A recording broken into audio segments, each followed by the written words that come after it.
안녕하세요. 곧 하나이의 엄마가 되는 30대 여자입니다. 기존의 다른 사연과는 다르게 개념을 상실해버린 시모와 절연한 이야기를 들고 여러분을 찾아뵙게 되었는데요. 도대체 어떤 시댁이었기에 절연까지 하게 된 것인지 분노 유발 가득한 이야기 한번 들어보실래요?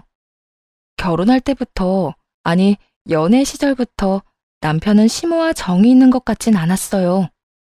사별한 시모는 남편을 오롯이 혼자 키운 분이라 각별할 법도 한데 남편은 그러지 않더라고요. 도리어 시모 이야기가 나오면 은근슬쩍 말을 돌린다든지 그렇지 않으면 이런 말을 하곤 했습니다. 자기는 우리 엄마 신경 안 써도 돼. 나랑 결혼하는 거지 엄마랑 결혼하는 것도 아니니까 말이야.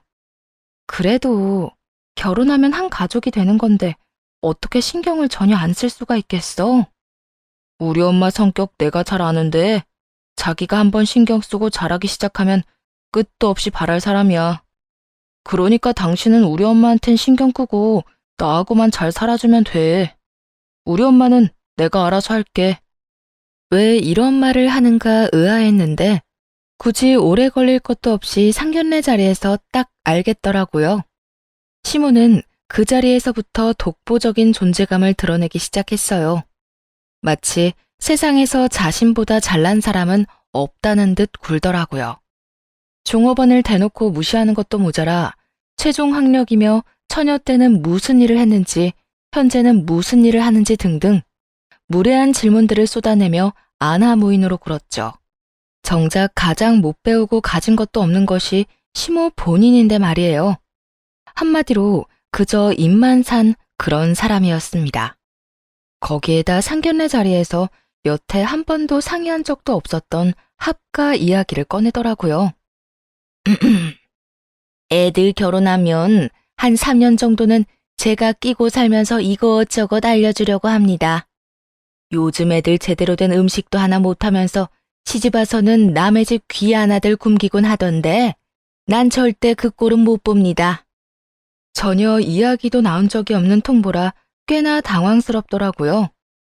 부모님도 당혹스러움을 감추지 못하고 있었고 전 그저 눈치만 살필 뿐이었죠. 그 순간 제가 뭐라고 하기도 전에 남편이 딱 잘라 시모의 제안을 거절하더라고요. 그러면 그냥 내가 이 결혼 안 할게. 합가할 바엔 결혼을 안 하는 게 나아.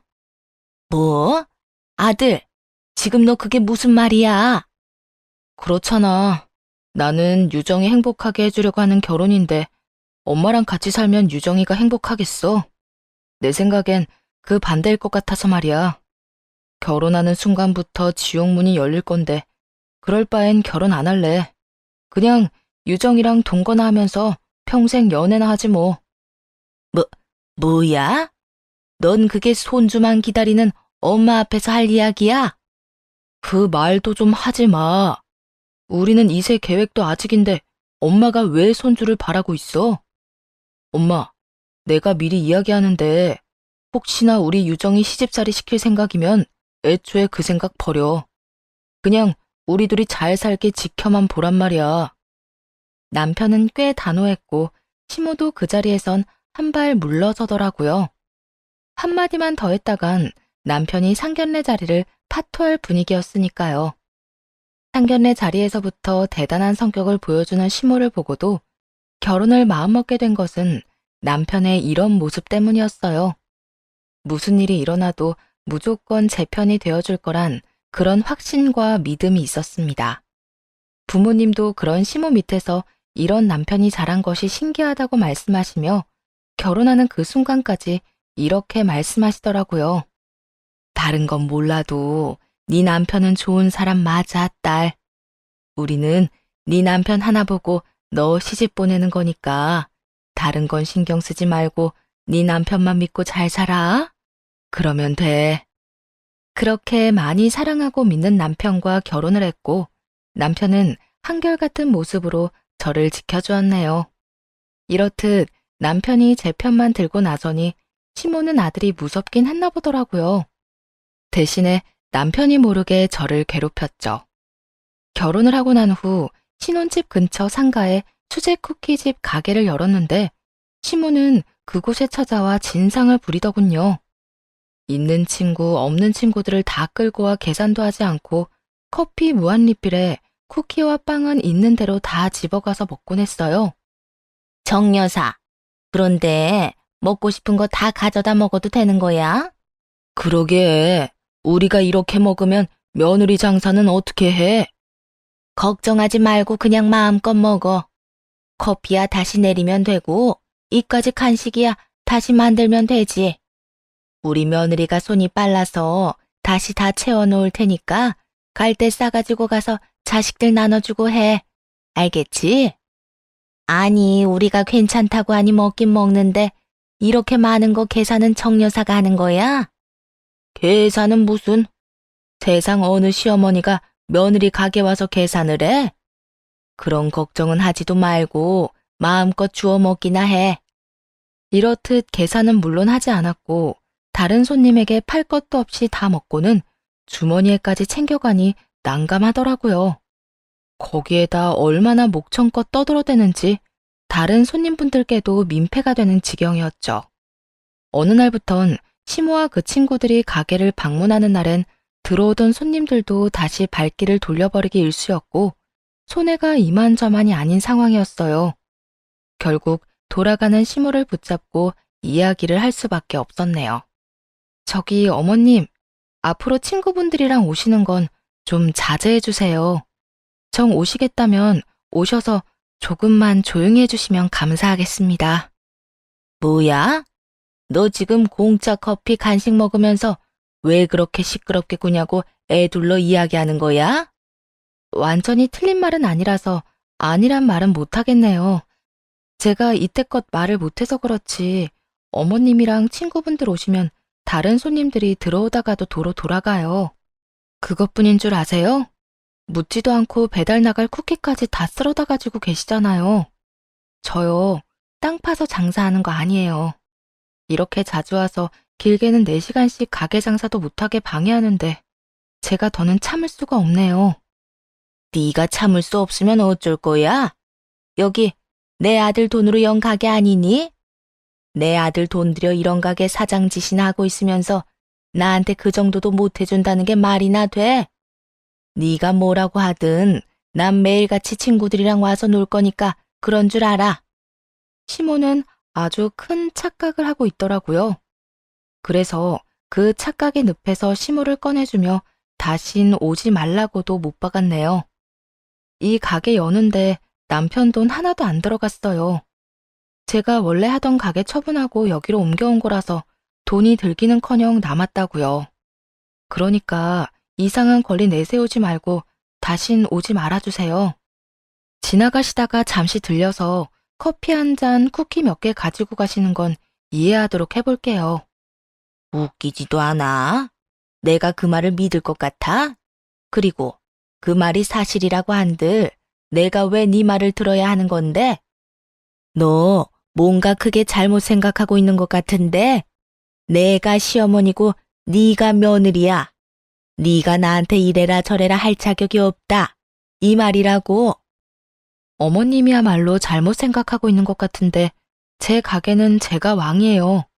제가 어머님이랑 어머님 친구분들 손님으로 받지 않겠다고 하면 그걸로 끝인 거라고요. 그러니까 또 찾아와서 진상짓 부릴 생각 하지도 마세요. 진상? 너 지금 나한테 진상이라고 했니? 네, 진상이라고 했어요. 어머님, 제가 어머님이랑 어머님 친구분들 때문에 입은 손해가 얼마인 줄이나 아세요? 여기 동네 장사이고 소문이 그만큼 중요한 곳인데 어머님 때문에 자주 오던 단골 손님들도 요즘 잘 오지도 않고 매출 차이가 무시할 만한 상황이 아니라고요. 그래서 배달이라도 보내려고 하니 만든 쿠키는 죄다 챙겨가시는데 장사를 할 수 있겠어요? 저도 저 살려고 이러는 거니까 더는 오지 마세요. 너 나한테 이딴 식으로 굴었다간 크게 후회할 건데 괜찮겠니? 이미 후회를 많이 해서 더할 후회도 없어요. 그러니까 와서 장사 방해나 하지 마세요. 시모는 기분이 많이 상했는지 얼굴을 붉히며 가게를 나가버렸고 가게 앞에서 이야기를 엿듣고 있던 친구분들도 양심은 있었는지 저와 눈도 마주치지 못하고 가버리더군요. 그러게, 작작 좀 했다면 저도 이렇게까진 하지 않았을 텐데 먼저 양심도 없이 군이 매몰차게 나갈 수밖에 없는 입장이었죠. 시모는 모욕을 당했다고 생각했는지 화가 많이 난 모양이더라고요. 사리 판별도 못하고 남편에게 다 잃어버렸다고 들었으니까요. 애초에 남편 모르게 저를 괴롭히려 가게를 찾아온 것이면서 말이에요. 본인 스스로 가게를 들락거리며 저를 괴롭힌 걸 다 말했으니 그 결과는 굳이 듣지 않아도 뻔한 일이었죠. 여보, 우리 엄마 가게 찾아갔었다며? 도대체 왜 나한테 말을 안 한 거야? 그런 것까지 말해서 뭐해. 당신도 회사 일로 충분히 힘들잖아. 괜히 신경 쓰이게 하고 싶지 않았어. 혹시 내가 어머님 그렇게 쫓아내버려서 당신 섭섭한 거 아니지?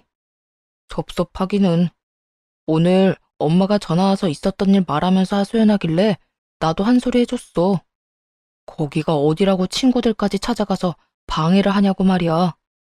내가 진작 알았으면 당신이 그런 말까지 할 필요는 없었을 텐데. 내가 미안해. 당신이 왜 미안해. 그런 일 있다고 말 안 한 건 나야. 당신은 전혀 미안해할 필요도 없어.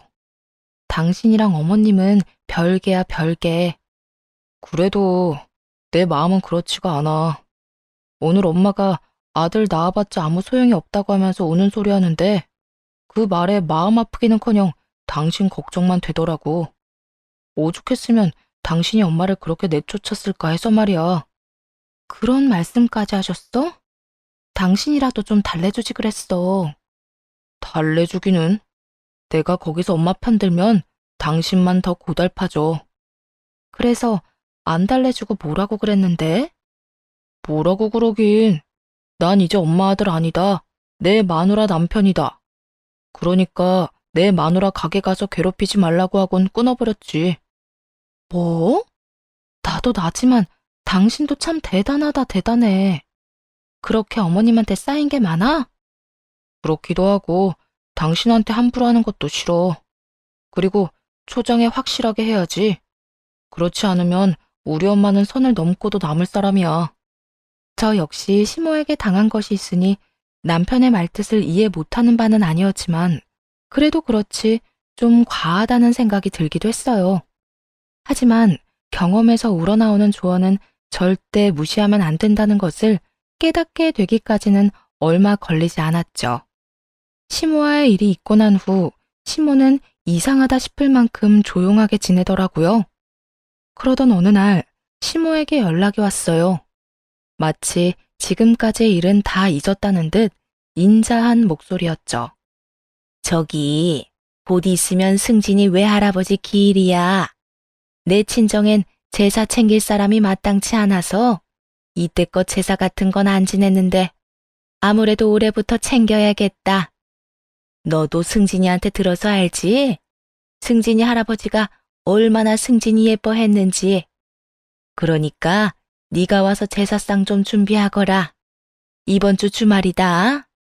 여태 알기론 시댁에선 제사를 지내지 않는다고 했는데 갑자기 제사를 지낸다고 한다니 그 수가 뻔히 보였지만 어쩔 도리가 없는 일이었어요. 다른 사람도 아니고 생전에 시부보다도 외할아버지가 남편을 더 예뻐하셨다는 이야기를 들은 적이 있었기 때문이었죠. 주말이 더 바쁘긴 했지만 두말하지 않고 가게 문을 닫기로 했고 남편에겐 일찍 알려봤자 괜히 신경만 쓸 것 같아 당일 시댁으로 향하며 문자만 남겨놓았습니다. 장을 다 봐 시댁으로 가니 시모는 몸이 좋지 않다며 앓는 소리를 내더라고요. 왔니? 그런데 이를 어쩌니? 내가 요 며칠 몸이 안 좋아서 병원도 다녀왔는데 여전히 몸이 많이 안 좋구나. 어쩌면 이렇게 뻔한 거짓말을 할 수가 있는 것인지 속아 넘어가주고 싶어도 힘든 지경이었죠. 하지만 애초에 혼자 다 할 것이라 생각하고 와서 그런지 화가 나지도 않았어요. 아, 그러세요? 그러면 들어가서 쉬세요. 어차피 혼자 할 거라고 생각하고 왔으니까요. 그래? 그러면 혼자 수고 좀 하려무나. 난 좀 쉬어야겠어. 시모는 방으로 들어갔고 방에선 TV 소리와 함께 크고 경쾌한 시모의 웃음소리가 들려오더군요. 화가 나지 않았다고 하면 거짓말이겠지만 그럼에도 좋은 마음으로 음식을 준비하려 애썼습니다. 그렇게 한참 제사 준비를 하고 있으니 화가 잔뜩 난 남편이 들어오더라고요. 시댁으로 들어선 남편은 다짜고짜 화를 내며 시모를 찾기 시작하더군요. 엄마! 엄마! 넌 왔으면 왔지. 왜 이렇게 소리를 질러? 여기 귀 먹은 사람 아무도 없어, 얘. 내가 지금 소리를 안 지르게 생겼어? 외할아버지 제사를 왜 갑자기 지낸다는 거야? 그거야. 지낼만 하니까 지낸다고 그러지. 넌 네 할아버지 불쌍하지도 않아? 이때껏 제사상 한번 못 얻어 드시고 얼마나 배고프실 거야. 그래, 다 엄마 말이 맞는다고 치자. 그런데 할아버지 기일은 가을인데 왜 봄에 제사를 지내냐고. 누가 엄마 속마음 모르는 줄 알아? 집사람 괴롭히려고 일부러 없는 제사까지 만들어서 일 시켜 먹는 거잖아. 남편의 반응이 조금 과한 감이 있다고 했는데 다 이유가 있더라고요. 그렇게 남편을 예뻐했다는 할아버님의 기일은 봄이 아니라 가을이었기 때문이었죠. 어차피 들통날 거짓말까지 한 시모의 의도가 뻔하긴 했지만 이렇게까지 저를 괴롭히고 싶은 시모의 심정이 이해가 가지 않았어요. 먼저 잘못한 사람도 시모였고 욕먹을 짓을 하는 것도 시모 본인이란 걸 시모만 빼고는 다 아는 상황이었으니까요. 남편은 쉴 새 없이 시모를 몰아세우고 있었고 시모는 남편의 핀잔에 도리어 큰 소리를 치기 시작하더군요. 우리 아빠 제사 내가 챙기고 싶은 날에 챙기겠다는데 왜 네가 화를 내? 설마 내가 네 마누라 일 시켰다고 지금 이렇게 화를 내는 거니? 이때껏 힘들게 키워준 이 엄마한테? 그래, 나 우리 집사람 없는 일까지 만들어 부려먹어서 이렇게 화내는 거야. 엄마, 제발 뭐든 적당히 상식선에서 좀 해. 그래야 나도 엄마 편을 들어줄지 고민이라도 해보지. 내가 부탁했었지. 괴롭히고 싶으면 하던 대로 나나 괴롭히라고. 이 사람은 그냥 좀 내버려 두라고. 엄마가 원하는 대로 용돈도 주고 생활비도 주고 다 주는데 왜 이렇게 이 사람을 못 잡아먹어서 안달이야? 내가 원하는 대로 언제 다 해줬다고 이러니? 제가 날 가게에서 내쫓았잖아. 그것도 내 친구들이 다 보는 앞에서 말이야. 내가 얼마나 망신을 당한 줄 알아? 그건 엄마가 먼저 잘못했잖아. 장사하는 가게 가서 장사도 못하게 방해하면 쫓겨나는 건 당연한 거 아니야? 거기에다 한 번도 계산한 적도 없다며? 그거 무전취식의 업무방해야. 알아? 가족끼리 무슨 그런 단어까지 다 쓰고 그러니? 난 그저 며느리 자랑도 할 겸 가게 홍보도 할 겸 해서 간 거지. 그랬으면 계산도 하고 방해되지 않게 조용히 있다가 왔어야지. 하여튼 앞으로 이 사람 괴롭히지 마. 나 진짜 가만히 안 있어. 남편은 한바탕 호통을 치더니 제 손을 꼭 잡고 시댁을 나오더군요. 오는 내내 미안하다고 사과하는 남편을 보며 많은 생각이 들었어요. 생각보다 남편이 힘든 시절을 보냈을 수도 있겠다. 그리고 지금도 힘든 시간을 보내고 있을 수도 있겠다. 내가 좀 더 이 사람을 안아줘야겠다는 생각 말이에요. 미안하다며 고개를 푹 숙이고 있는 남편을 꼭 안아주었고 좀 더 현명하게 대처하겠노라 다짐했습니다. 그리고 그 다음날 시모에게서 연락이 오더군요. 남편이 출근하고 없고 가게에서 저 혼자 있는 시간에 맞춰 전화를 한 것이었죠. 전화 받기가 무섭게 시모는 우는 소리를 하며 하소연을 해대기 시작했어요. 내가 잘못하면 뭘 그렇게 잘못했다고? 어떻게 힘들게 혼자 키운 엄마한테 그런 말까지 할 수가 있니? 네가 듣기에도 심하지 않더니? 내가 어제 원통에서 잠도 못 자고 잠을 못 잤더니 지금 머리까지 다 아프구나. 시모는 여전히 정신을 못 차리고 저에게 남편 흉까지 보더군요. 자신이 한 짓은 생각지도 않고 피해자인 척하는 시모에게 참을 수 없는 화가 났죠. 아마 전날 본 남편의 모습도 떠올라서 복합적인 감정이 들었던 것 같아요. 그래서 앞으로 이런 이야기는 하지도 못하게 냉정하게 대하기로 했습니다. 저한테 울면서 이런 이야기하면 제가 어머님 편이라도 들어줄 거라 생각했어요. 전 어머님이 이러면 이럴수록 안쓰럽거나 불쌍하기는커녕 반감만 들어요. 너, 내가 짐작은 하고 있었지만 온정이라곤 눈꽃만큼도 없는 애구나. 어른이 이렇게 우는데 어떻게 괜찮냐는 말 한마디를 안 하니? 어머님이 저한테 어떻게 했는지 먼저 생각해 보세요.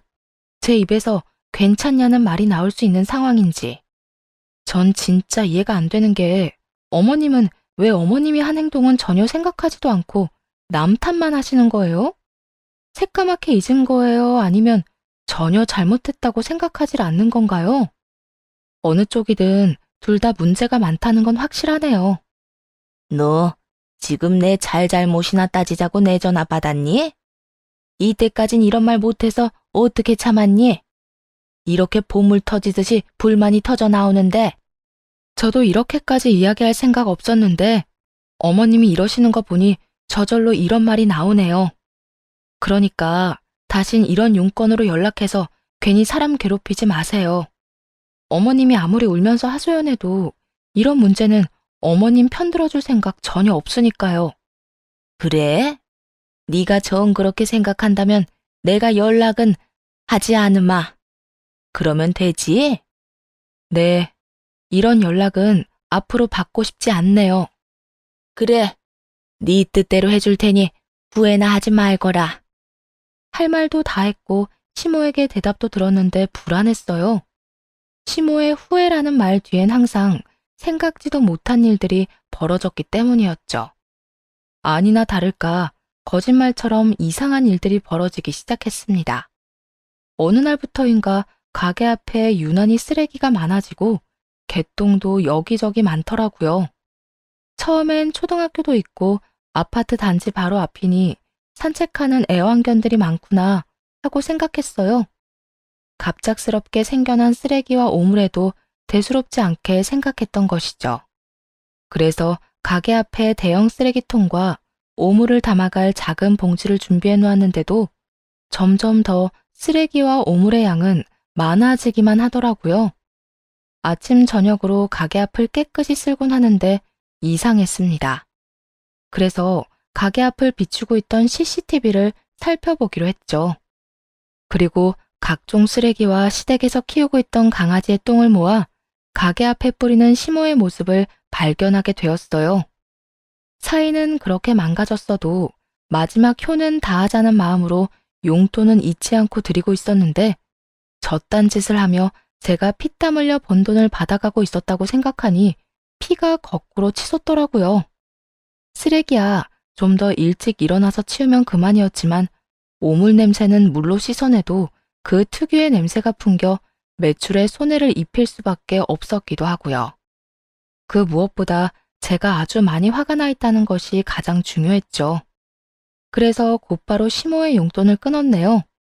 이토록 제가 망하기를 바라는 사람에게 더는 제 돈을 주고 싶지 않은 마음도 있긴 했지만 이 일을 해결하기 위해선 시모에게 연락을 해서 오라가라 해야 할 텐데 전화도 걸고 싶지 않았거든요. 용돈을 끊으면 저를 찾아올 것이라 확신했고 아니나 다를까 돈이 입금되지 않자 시모는 바로 가게로 찾아왔죠. 그리곤 여전히 자기가 한 짓은 생각지도 않고 뻔뻔하게 화를 내기 시작했습니다. 너 왜 용돈 안 넣니? 아무리 우리 사이에 요즘 불미스러운 일이 좀 있었다고 해도 줄 건 줘야 할 거 아니야. 내가 몇 푼 되지도 않는 돈 때문에 여기까지 찾아와야겠어? 저도 그까짓 몇 푼 주고 말자는 생각으로 드렸었는데 요즘 장사가 잘 안 돼서 그까짓 몇 푼이 부담스러워서 못 드렸어요. 아무리 장사가 안 된다고 해도 내 용돈은 건드리면 안 되지. 장사가 안 되는 정도가 아니라 아예 손님이 없어요. 아니, 누가 가게 앞에 쓰레기를 버리고 가는 것도 모자라서 강아지 오물까지 버리고 간 거 있죠? 쓰레기야 치우면 되지만 오물 그 특유의 냄새 때문에 손님 발길이 뚝 끊겼어요.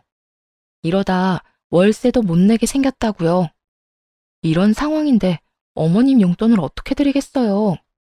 시모의 표정에선 계획대로 저의 일을 망쳐놨다는 기쁨과 그 때문에 용돈이 끊겨버렸다는 분노 등 여러 가지 감정이 보이더라고요. 가게를 망쳐놓은 생각만 했지 그게 용돈에 영향을 끼칠 거란 생각은 전혀 하지 못했던 것이었죠. 그래서 앞으로도 못 준다 이 뜻이니? 그러면 내 생활은 어떻게 하고? 남편도 생활비 정도는 드리잖아요. 우선 그걸로 생활 좀 하세요. 그리고 저도 범인 잡히는 대로 그 손해배상금 받아서 드릴게요. 범인? 손해배상? 네, 범인이 CCTV가 있다는 사실은 전혀 인지를 못한 모양이더라고요. 아니면 보긴 봤는데 가짜라고 생각했나? 하여튼 아직 저도 확인은 안 해봤는데 경찰에 신고는 하려고요. 이거 영업방해죄라서 손해배상금 물을 수 있을 텐데 그 돈 받아서 용돈 드릴게요. 아, 어머님 계실 때 신고해야겠어요. 이상하게 지은 죄도 없는데 경찰분들 오면 긴장부터 돼서 아직 신고를 못하고 있었거든요. 지금 바로 해야겠다. 시모의 얼굴은 점점 더 사색이 되어갔고 휴대전화를 꺼내 112를 누르기 시작하자 다급하게 막더라고요. 그리곤 갑자기 고해성사를 하기 시작했죠. 그럴 필요 없다. 내가 그랬으니까. 어머님이요? 도대체 왜요? 그게 그냥 네가 미워서 그랬어. 네가 시집 오기 전까지는 내 아들이 나한테 이런 적이 단 한 번도 없었는데 내 아들이랑 이렇게 된 게 전부 네 탓이잖니. 거기에다 네가 날 그렇게 무시하니 내가 화가 나지 않았겠어? 그래서 그랬다. 그러게 누가 그렇게 버릇없게 연락도 하지 말란 말 하라고 했니? 내가 분명 후회할 거라고 했는데도 넌 끝까지 나한테 사과 한마디 하지 않았으니 이런 결과는 당연한 거야. 시모는 자신이 저지른 모든 일들을 제 탓으로 돌리며 할 만한 일을 했다고 자부하고 있더군요. 차라리 그때라도 미안하다고 화가 나서 그랬다며 용서를 구했다면 저도 그쯤에서 그만했을 텐데요. 시모가 그딴 식으로 나오니 다른 방도가 없겠더라고요. 그건 어머님이 먼저 저를 괴롭혔기 때문에 그런 일들이 벌어진 거예요. 제가 어머님께 잘못을 한 것도 아니었고 시작도 어머님이 끝끝내 선을 넘은 것도 모두 어머님이 하셨는데 왜 그 모든 탓을 저에게로 넘기세요? 그리고 그 피해를 왜 제가 다 입게 만드세요? 애초에 이런 일들이 벌어진 건 제 탓이 아니라 모두 어머님 탓이라고요. 아시겠어요? 매번 네가 이딴 식으로 구니까 내가 그렇게 할 수밖에 없었던 걸 아직도 모르겠니? 내가 하는 모든 일에 이렇게 방귀를 들고 말끝마다 사람을 가르치려 드니까 내가 그런 짓까지 하게 되고 네가 그딴 꼴까지 당하게 된 거야. 알아? 그리고 계속 처음이 어쩌고 저쩌고 그러는데 처음부터 네가 가게에서 날 쫓아내지만 않았어도 이런 일은 없었다. 그날 네가 날 무시하지만 않았어도 내가 그런 말도 안 되는 제사를 만들어내는 일도 없었을 거고 내 아들이 너만 감싸고 도는 일도 없었을 테고 오늘 이런 일도 없었겠지. 그러니까 다 네 탓이야. 아니요. 그건 어머님이 꼬인 사람이라 그러는 거예요. 보통 사람들은 처음부터 그런 비상식적인 짓을 하지도 않는다고요. 이젠 어머님이랑 누구 탓이냐고 잘잘못 따지고 있는 것도 지치고 마지막으로 한마디만 할게요. 지금 이 순간 제가 정확하게 알겠는 건 어머님이랑 거리를 두고 지내야 한다는 거예요. 어머님하고 저랑 이제 이런 유치한 신경전 그만해요. 뭐야? 너 지금 하나밖에 없는 시어머니랑 연이라도 끊겠다 이 말이야? 네 남편을 호련단신으로 힘들게 키운 나를? 그리 힘들게 키운 걸 알기에 이때까지 참아드린 거예요. 그런데 앞으론 더는 참지 않을 거니 이런 짓 하지도 마세요. 한 번만 더 이딴 짓 하시면 증거도 있겠다. 경찰에 바로 신고할 거예요. 안 한다 안 해. 며느리라고 하나 있는 게 연을 끊는다고 하질 않나? 경찰에 신고한다고 하질 않나? 내가 너 무서워서 뭘 할 수나 있겠니? 아무것도 안 할 테니까 용돈이나 제대로 넣어. 알겠어? 저한테 돈 맡겨놓으셨어요? 용돈은 제가 알아서 할 테니까 강요하지 말고 이만 돌아가 주세요. 지금 당장이라도 경찰에 신고하고 싶은 걸 꾸역꾸역 참고 있으니까요. 이해가 되지 않는 상황과 마지막까지 상식을 넘는 시모의 언행. 이것이 부디 마지막이길 바라고 또 얼마나 바랐는지 모릅니다. 그때까지만 해도 영까지 끊고 싶진 않았으니까요. 하지만 시모는 끝까지 가더군요. 이번엔 치졸하게 숨어 괴롭히는 것이 아닌 대놓고 돈을 요구하기 시작하는데 그 이유가 더 기가 막히더군요. 예, 나 돈 좀 다오. 네? 돈이요? 무슨 돈이요? 너 내 덕에 다시 매출 올랐을 거 아니니? 그러니까 나한테 돈 좀 주려무나. 내가 꼭 사고 싶은 게 있어서 그래. 그제야 제가 큰 잘못을 저질렀다는 생각이 들더군요. 사이가 좋지 않아 연락은 하지 않아도 용돈만큼은 꾸준히 드리고 있었거든요. 그건 마지막 효심도 도리도 아니었어요. 그저 같은 여자로서 지금껏 혼자 남편을 힘들게 키웠을 시모가 안쓰러워서 줬던 것인데 그것이 저를 돈줄 정도로 여기게 되는 원인이 될 거라곤 생각 못했던 거죠. 이 정도로 염치가 없을 거라곤 생각조차 못했는데 남 탓을 할 것도 없는 상황이었네요. 혹시 제가 어머님께 빌린 돈이 있었나요? 아니면 맡겨놓은 돈이라도 있으세요? 아무리 제가 어머님 며느리라고 해도 이런 식으로 돈 달라 요구하는 건 좀 아니지 않나요? 아니긴 뭐가 아니야. 자식된 도리로 부모가 돈 달라고 하면 군말 안 하고 주면 되는 거야. 도대체 뭘 사려고 이러는 건데요? 말이나 좀 들어볼게요. 그게 가방 사려고 그런다. 너도 알지? 에르 땡땡. 뭐라고요? 그 가방이 얼마인 줄은 알고 그러세요? 알지. 내가 그저께 백화점 가서 다 알아보고 왔어. 너도 알지? 희자. 글쎄 이번에 희자가 며느리한테 명품 가방을 받았다고 하더구나. 어찌나 자랑질을 하는지. 누구 며느리가 없나 얼마나 눈꼴 시렸는지 아니? 그래서 나도 하나 사려고. 희자랑 똑같은 급 사는 건 말도 안 되고 그보다 더 비싼 걸 사야 하지 않겠니? 너 귀찮게 같이 갈 필요도 없고 그냥 돈만 주면 된다. 그 순간 며느리에게 명품 가방을 받았다는 그 친구분의 이야기를 하던 시모의 말이 떠올랐어요. 그 친구분은 아들 집으로 오가며 육아는 물론이고 살림까지 다 살펴주고 있다며 자기는 그렇게는 못한다고 엄포를 놓았던 것이 말입니다. 희자도 멍청하지 않니? 이 나이 먹고 그게 무슨 생고생이야? 며느리한테 다 하라고 하면 되지. 굳이 아들네 오가면서 애 봐주고 살림 살아주고. 그런다고 자식들이 부모 고생하는 걸 알아줄 것 같니? 그러다 몸이라도 아파봐라. 그대로 버림받는 거야. 아픈 순간 요양원 신세나 지게 될 거라고. 하여튼 난 너희 애 낳는다고 해도 절대 봐줄 생각 따윈 없으니 너희가 알아서 낳고 알아서 키워. 알겠니? 그분 며느리는 그분의 호의가 있었기에 감사한 마음을 담아 선물한 명품 가방이었을 텐데요. 시모는 저를 괴롭히기만 했으면서 그 비싼 가방을 받겠다고 우겨대는 꼴이 참 황당하더군요. 그나마 남아있던 안쓰러운 마음도 송두리째 사라지는 순간이었네요. 어머님, 전 그런 돈 없어요. 아니, 있다고 해도 그딴 곳에 쓰라고 줄 생각은 전혀 없어요. 뭐야? 그러면 나보고 그 옆에 내 명품 가방 들고 다니는 꼴을 그냥 구경만 하란 이 뜻이야? 그 친구분은 며느리한테 워낙 잘하셨나 보죠.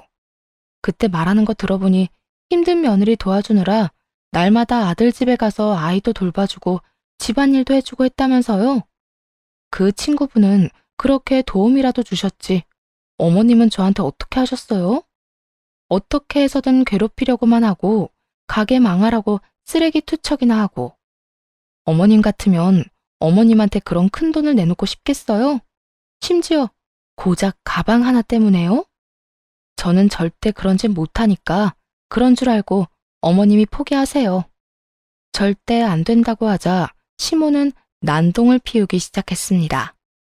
기껏 만들어 잘 포장해 놓은 쿠키들을 집어 던지는가 하면 의자도 넘어뜨리며 화를 내더군요. 이게 진짜 보자 하니까 끝까지 건방지게 굴어. 내가 이참에 너 그 버르장머리부터 뜯어 고쳐주마. 니까짓 게 뭔데 돈을 준다 만다 헛소리야? 제 돈이니까 제가 준다 만다 결정하는 건 당연한 거 아니에요? 어머님이 아무리 이렇게 난동 피워도 전 절대 돈 안 줄 거니까 그런 줄 아세요. 그리고 지금 이렇게 행동하는 것도 다 찍히고 있으니까 다 변상을 각오나 하시라고요. 뭐야? 난동, 변상? 이게 아직도 정신 못 차리고 입을 함부로 놀리지? 너 같은 건 매가 약이야, 매가. 고함을 지르던 시무는 제 얼굴로 손바닥을 내리쳤고 제 얼굴은 붉어지고 있었죠. 정신이 번쩍 들더라고요. 웬만하면 연을 이어가고 싶었던 마음에는 금이 간 지 오래고 더는 이런 식의 관계는 끊어야겠다는 확신이 들었어요. 제 마음처럼 엉망이 되어버린 가게를 천천히 돌아보고는 시무를 똑바로 보며 이렇게 말했습니다. 이제 우리 연 좀 끊고 살아요. 더는 이렇게 사는 것도 지긋지긋하고 어머님, 아니 그쪽 얼굴 보고 싶지도 않네요. 뭐라고? 너 지금 나한테 그쪽이라고 했니? 네, 제가 정성껏 꾸린 가게에 이렇게 번번이 피해만 주고 심지어 제 얼굴에 손까지 댄 사람한테 언제까지 어머님이라고 하면서 떠받들 거라 생각했어요? 이젠 저한테 그쪽은 아무것도 아니에요. 그저 제발 안 보고 살았으면 하는 그런 사람일 뿐이라고요. 너 감히 나한테 이따위로 하고도 내 아들과 계속 같이 살 수 있을 거라 생각하니? 네, 그럼요. 제가 지금 그쪽한테 연 끊자고 했지 남편이랑 이혼한다는 말이 아니니까요. 아주 큰 착각을 하는구나. 네 남편이기 전에 내 아들이야. 내가 네가 지금 나한테 한 짓 다 말하면 내 아들은 너랑 당장 이혼하자고 할 거라고.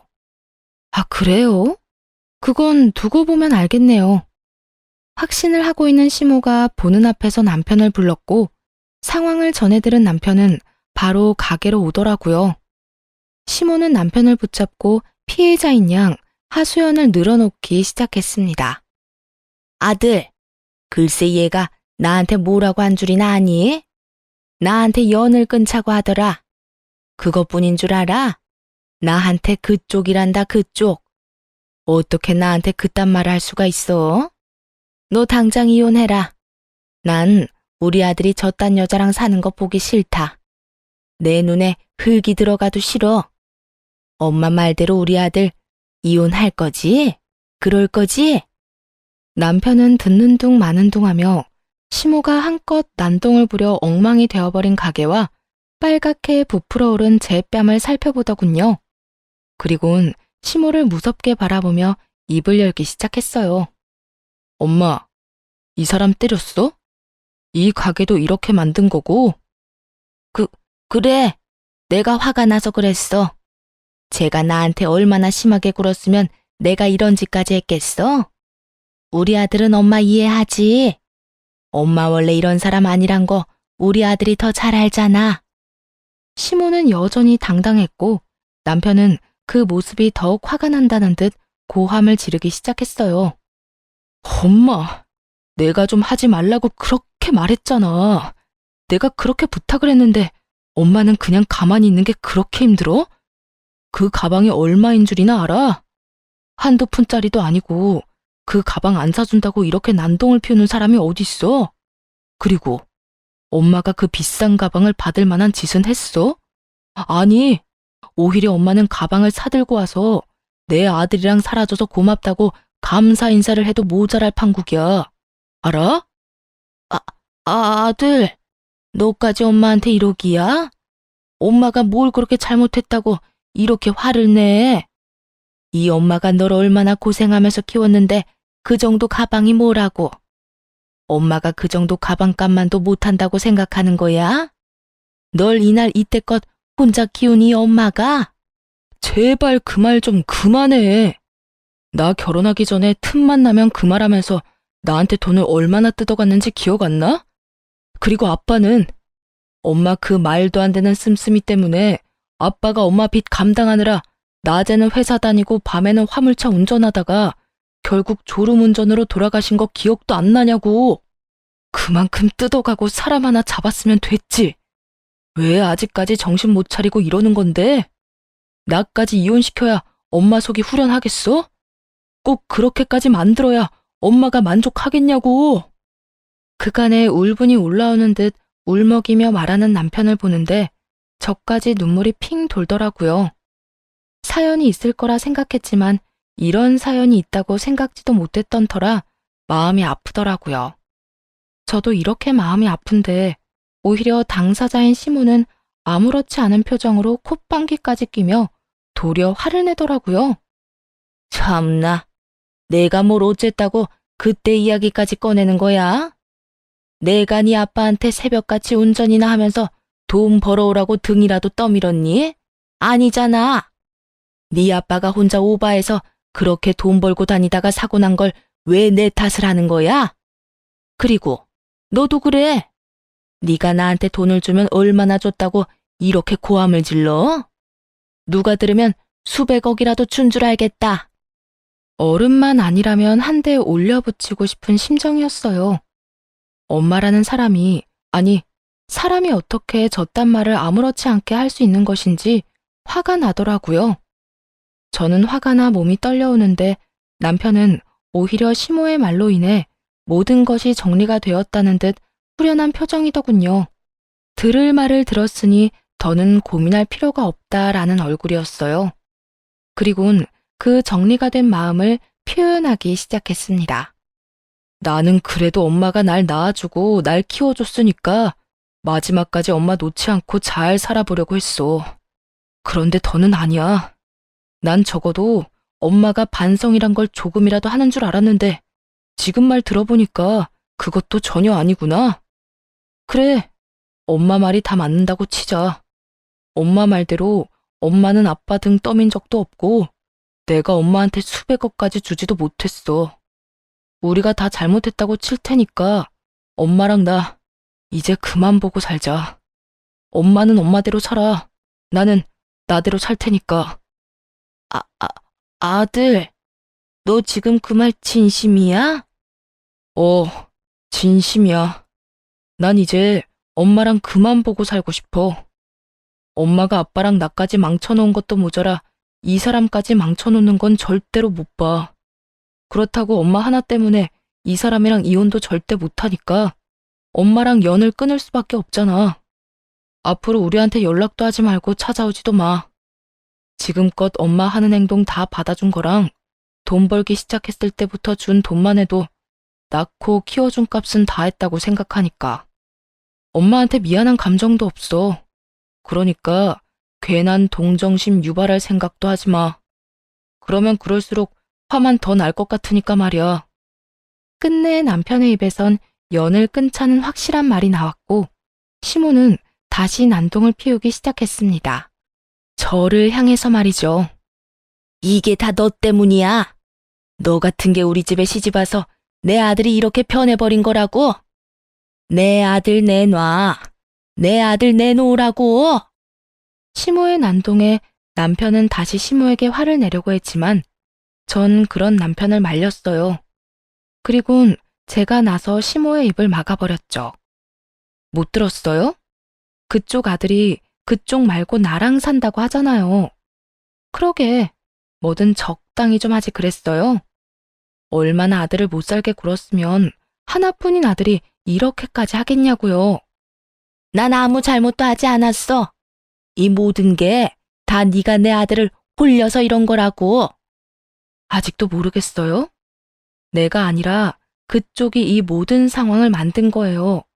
하나부터 열까지 난 잘못이 없다. 당연히 너희는 나한테 이렇게 해줘야 한다는 그 파렴치하고 양심 없는 생각이 이런 상황까지 만든 거라고요. 그러니까 당장 여기서 나가주세요. 저는 얼굴 보고 싶지도 않으니까요. 이년이 진짜? 시모는 다시 저에게 달려들었지만 남편은 그런 시모를 붙잡아 쫓아내더군요. 다신 찾아오지도 말란 말과 함께 말이죠. 내가 너희 없으면 못 살 줄 알아? 나 혼자서도 잘 먹고 잘 살 거니까 나중에 유산 타령하면서 찾아오지나 마. 알겠어? 시모는 쫓겨나면서도 악다구니를 썼고 그 후 저흰 집도 옮겨버리고 가게도 옮겼습니다. 전화번호는 차단을 했고 시모도 더는 찾아오지 않더군요.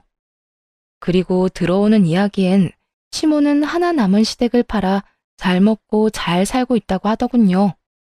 몇 푼 안 되는 돈을 믿고 갖은 사치란 사치는 다 하고 그나마 남아있던 주변 사람들을 무시하는 것도 모자라 막말을 해대 남은 사람도 없다고 하고요. 사람은 변하지 않는다고 참 한결같이 잘 사는구나 하며 시모를 잊고 지내던 어느 날이었어요. 모르는 번호로 연락이 오더라고요.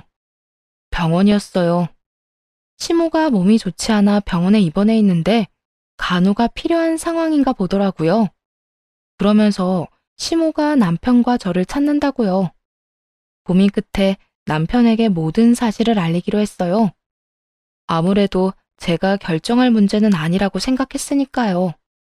여보, 병원에서 연락이 왔는데 어머님 많이 아프신가 봐. 옆에서 돌봐줄 사람이 필요하다고 하는데 어떻게 해야 할까? 그래? 언젠가 이런 날이 올 거라 예상했었잖아. 내가 내일 가서 요양원 모셔다 드리고 올 테니까 당신은 신경 쓰지 마. 난 괜찮은데 당신은 괜찮겠어? 다 자업자득이야. 그러게 기운 있을 때 적당히만 했어도 우리가 이렇게까지 했겠어? 나도 나지만 당신 괴롭힌 것만 생각하면 아직도 화나. 그리고 이 상황에서 병수발이나 들 거였으면 그때 영 끊자는 말도 안 꺼냈을 거야. 절대 그렇게는 못해. 아니, 못해. 아니, 안 해. 당신이 무슨 걱정하는지 잘 아는데 난 괜찮으니까 우리 엄마 일은 나한테 맡겨둬. 알겠지? 난 당신만 괜찮으면 다 괜찮아. 그러니까 당신 마음 가는 대로 해. 남편은 다음날 바로 시모를 요양원에 모셔다 드리고 왔다고 하더군요. 그리곤 시댁에서 돈 될 만한 것은 다 팔아치워 요양원 비용을 냈다고 하고요. 남편의 말대로 진작 적당히만 했다면 그런 초라한 끝을 보진 않았을 텐데. 한편으론 안타깝고 한편으론 후련한 복합적인 감정이 들었죠. 그 후 남편과 전 잘 지내고 있어요. 가끔은 여행도 다니고 가까운 곳에 산책도 자주 하며 마음의 안정을 찾아가고 있답니다. 그리고 좋은 소식이 있어요. 처음에 말씀드렸다시피 바로 저와 남편이 한 아이의 부모가 된다는 거예요. 지금 임신 6개월째로 아기와 저도 건강하게 잘 지내고 있어요. 몸이 점점 무거워져 일이 버거울 때도 있긴 하지만 워낙 남편이 잘 도와줘서 무사히 하루하루를 잘 보내고 있는 중이에요. 이렇게 제 사연도 끝이 났네요. 긴 이야기 끝까지 함께 해주셔서 너무 감사합니다.